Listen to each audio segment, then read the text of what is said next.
அன்புடைய வணக்கம் நண்பர்களே, வணக்கம். அனைவருக்கும் வணக்கம்.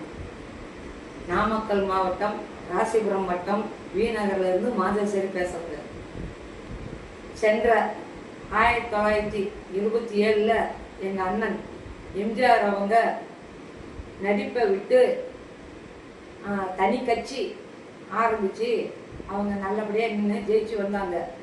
அதே போல் இப்போ எங்கள் தம்பியாகிய விஜய் அவங்க நடிப்பை விட்டு தனி கட்சி ஆரம்பித்து தைரியமாக இப்போ ஆட்சிக்கு வந்துட்டாங்க. ரொம்ப சந்தோஷம். ஆனால் என் பேரன் ரொம்ப விஜய் ரசிகர், விஜயனுடைய ரசிகர். அவர் இன்னைக்கு அவர் செயலாளர் ஆகிட்டார். இதே போல் எங்கள் அண்ணன் ஆட்சியாண்ட மாதிரி, எம்ஜிஆர் அவர்கள் ஆட்சியாண்ட மாதிரி விஜய் தம்பி அவர்கள் நல்ல முறையில் பதவியேற்று ஆட்சியாள வேண்டும் என்று ஆசீர்வதிக்கிறேன்.